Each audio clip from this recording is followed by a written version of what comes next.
Hello दोस्तों, स्वागत है आपका मेरे यूट्यूब चैनल परीक्षा प्लान में। आज की वीडियो में सीडीपी के महत्वपूर्ण प्रश्नों पर चर्चा करेंगे। तो चलिए वीडियो को शुरू करते हैं। पहला प्रश्न है, विकास का कौन सा सिद्धांत यह सुझाता है कि विकास सिर से शुरू होता है और फिर शरीर के बाकी हिस्सों में आगे बढ़ता है। पहला विकल्प है समीप दूराभिमुख सिद्धांत, दूसरा है शीर्षगामी सिद्धांत, तीसरा विकल्प है व्यक्तिगत भिन्नताओं का सिद्धांत और चौथा विकल्प है एकरूपता का सिद्धांत। तो इस प्रश्न में दूसरा विकल्प सही है, शीर्षगामी सिद्धांत। अगला प्रश्न है, आनुवंशिक स्वभाव के पूर्व निर्धारित प्रकटीकरण की प्रक्रिया को संदर्भित करता है। पहला विकल्प है परिपक्वता, दूसरा पाठ, तीसरा अनुकूलन और चौथा सामाजिकरण। तो इस प्रश्न में पहला विकल्प सही है, परिपक्वता। अगला प्रश्न है,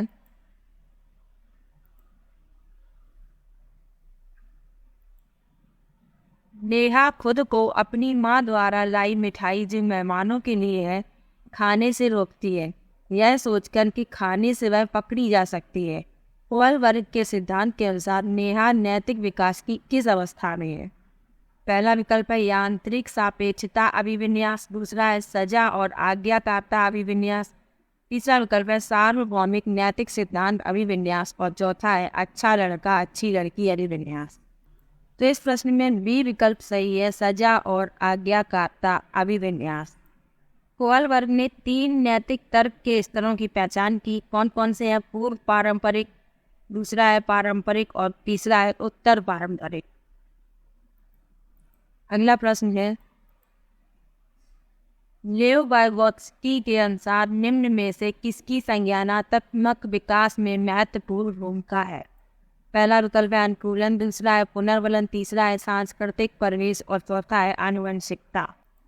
तो इस प्रश्न में तीसरा विकल्प सही है, सांस्कृतिक परिवेश, कल्चर कॉन्टेक्स्ट। अगला प्रश्न है, शिक्षार्थियों वाली कक्षा में विविध शिक्षार्थियों वाली कक्षा में शैक्षणिक रणनीतियाँ क्या होनी चाहिए। पहला विकल्प है उचित समावेशन, दूसरा है मानकीकृत मूल्यांकन, तीसरा है गैर प्रासंगिक पाठ्यक्रम और चौथा है दृष्टिकोण में अनम्यता। तो इस प्रश्न में ए विकल्प सही है, उचित समावेशन। अगला प्रश्न है,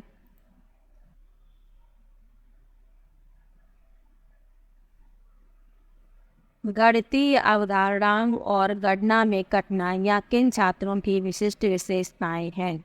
पहला विकल्प है गुणज व्याकरण, दूसरा है पठन व्याकरण, तीसरा है लेखन व्याकरण और चौथा है स्वनिर्भरता।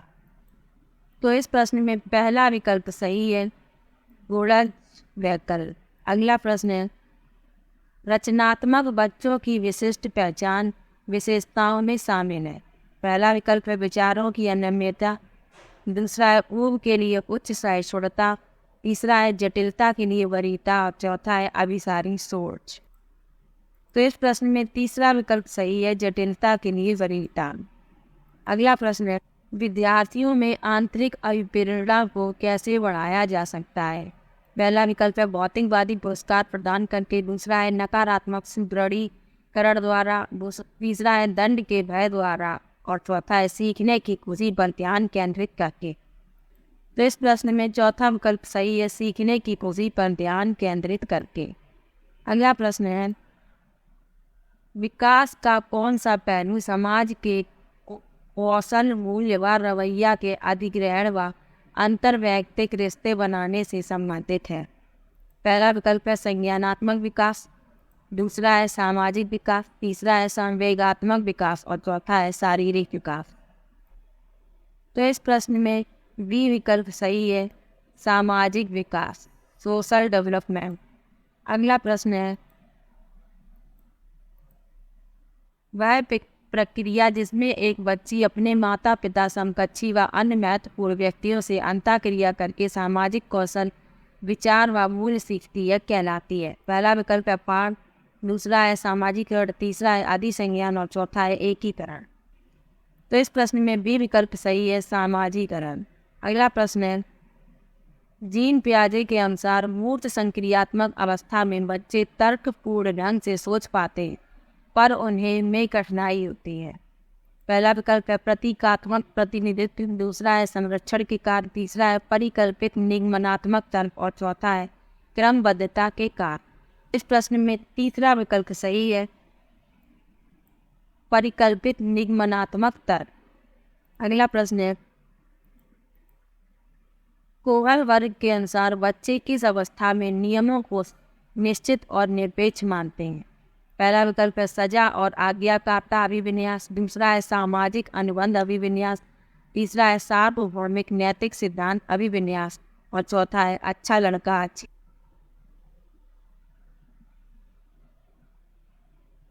तो इस प्रश्न में पहला विकल्प सही है, सजा और आज्ञाकारिता अभिविन्यास। अगला प्रश्न है निम्न में से किसे सामाजिक रचनावादी सैद्धांतिक के रूप में भी जाना जाता है। पहला विकल्प है B.F. स्किनर, दूसरा विकल्प है लॉरेंस कोहलबर्ग, तीसरा विकल्प है J.P. गिलफोर्ड और चौथा विकल्प है लेव वाइगोत्स्की। तो इस प्रश्न में ई विकल्प सही है, लेव वाइगोत्स्की।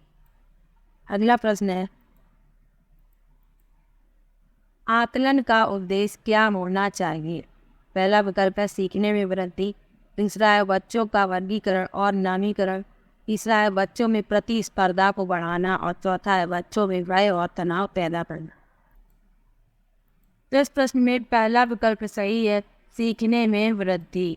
अगला प्रश्न है मौलिकता सोच में प्रभाव व लचीलापन किसकी प्रमुख विशिष्ट पहचान है। पहला विकल्प है स्वाधीनता, दूसरा विकल्प है सृजनात्मकता, तीसरा विकल्प है भाषा वैकल्प और चौथा है ध्यान न्यूनता अतिक्रियाशीलता विकार। तो इस प्रश्न में बी विकल्प सही है, सृजनात्मकता। अगला प्रश्न है एक रचनावादी कक्षा कक्ष में सीखने का केंद्र है। पहला विकल्प है अनुबंधन, दूसरा है रटकर स्मरण करना, तीसरा है अर्थ बनाना और चौथा है वेदन व अभ्यास। तो इस प्रश्न में सी विकल्प सही है, अर्थ बनाना।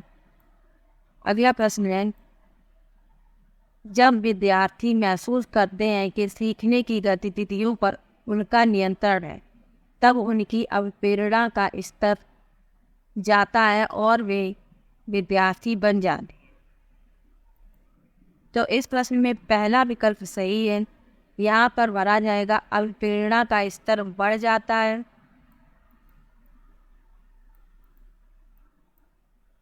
और वे स्वनियमित विद्यार्थी बन जाते हैं। अगला प्रश्न है निम्नलिखित में से कौन सी भावना सार्थक सीखने की प्रक्रिया में बाधा डालती है। पहला विकल्प है चिंता, दूसरा विकल्प है उत्साह, तीसरा विकल्प है खुशी और चौथा है गर्व। तो इस प्रश्न में ए विकल्प सही है, चिंता। अगला प्रश्न है शारीरिक विकास के संदर्भ में बच्चे पहले हासिल करते हैं फिर के कौशल सीखते हैं। पहला विकल्प है स्थूल गतिक कौशल सूक्ष्म मांसपेशियों के इस्तेमाल, दूसरा विकल्प है सूक्ष्म गतिक कौशल स्थूल मांसपेशियों के इस्तेमाल, तीसरा विकल्प है भाषा विश्लेषणात्मक तर्क और चौथा है विश्लेषणात्मक तर्क और भाषा। तो इस प्रश्न में पहला विकल्प सही है, स्थूल गतिक कौशल सूक्ष्म मांसपेशियों के इस्तेमाल। पहला विकल्प सही। अगला प्रश्न है प्रतीकों के निर्माण एवं उपयोग करने की क्षमता की एक प्रमुख उपलब्धि है। पहला विकल्प है संवेदी पेशी अवस्था, दूसरा है पूर्व संक्रियात्मक अवस्था, तीसरा है मूर्त संक्रियात्मक अवस्था और चौथा है अमूर्त संक्रियात्मक अवस्था। तो इस प्रश्न में बी विकल्प सही है, पूर्व संक्रियात्मक अवस्था। अगला प्रश्न है पियाजे के सिद्धांत के अनुसार कौन सी प्रक्रिया है जो एक शिशु की क्रिया का वर्णन करती है जिसमें वह गोलाकार वस्तुओं की जगह संपूर्ण वस्तुओं तक पहुंचने के लिए अपने हाथ पकड़ने के तरीके को बदलती है। पहला विकल्प है समायोजन, दूसरा है अनुबंधन, तीसरा है अंतन विषयिकता और चौथा है स्कीमा। तो इस प्रश्न में पहला विकल्प सही है, समायोजन। अगला प्रश्न है लेव वाइगोत्स्की ने प्रतिपादित किया कि बच्चों के सीखने को सुसाधित करने के लिए उन्हें पहला विकल्प है नकारात्मक प्रतिपुष्टि देनी चाहिए, दूसरा इनाम देने चाहिए, तीसरा पाठ प्रदान करना चाहिए और चौथा सकारात्मक पुनर्वलन देना चाहिए। तो इस प्रश्न में सी विकल्प सही है, पाठ देना चाहिए, इसके पॉइंटिंग। अगला प्रश्न है लेव वाइगोत्स्की ने प्रस्तावित किया कि सोच, पहला विकल्प है बच्चों और किसी अन्य व्यक्ति के बीच सहभागी गतिविधियों के दौरान सह निर्मित की जाती है, दूसरा विकल्प है का बच्चों के संदर्भ में से कोई सरोकार नहीं है, तीसरा विकल्प है तब घटित होती है जब उत्तेजना और प्रतिक्रियाएं का अनुबंध होता है और चौथा है का भाषा के विकास में कोई संबंध नहीं है। तो इस प्रश्न में पहला विकल्प सही है, बच्चों और किसी अन्य व्यक्ति के बीच सहभागी गतिविधियों के दौरान सह निर्मित की जा सकती है। अगला प्रश्न है कक्षा कक्ष में बच्चे सीखने की प्रक्रिया में सक्रिय भागीदारी करते हैं और अपनी गति, जरूरतों और क्षमताओं के अनुसार सीखते हैं। पहला विकल्प है प्रगतिशील, दूसरा है शिक्षक केंद्रित, तीसरा है व्यवहारवादी और चौथा है पाठ्य पुस्तक। तो इस प्रश्न में ए विकल्प सही है, प्रगतिशील कक्षा कक्ष या प्रोग्रेसिव क्लासरूम। अगला प्रश्न है बालक एवं बालिकाओं की निजी भाषा संज्ञानात्मक विकास में महत्वपूर्ण भूमिका रखती है क्योंकि स्वचिंतन को निर्देशित एवं नियंत्रित करती है। इस प्रत्यय के समर्थक हैं पहला विकल्प है नॉम चॉम्स्की, दूसरा है जीन पियाजे, तीसरा विकल्प है जेरोम ब्रूनर और चौथा है लेव वाइगोत्स्की। तो इस प्रश्न में डी विकल्प सही हो, लेव वाइगोत्स्की। अगला प्रश्न है कार्तिक जो 5वीं कक्षा में पढ़ता है उसे अपने दोस्तों और शिक्षकों के साथ मौखिक और गैर मौखिक सामाजिक संवाद करने में निरंतर मुश्किल होती है, यह किस के लक्षण हो सकते हैं। तो इस प्रश्न में सी विकल्प सही है, स्वाधीनता। अगला प्रश्न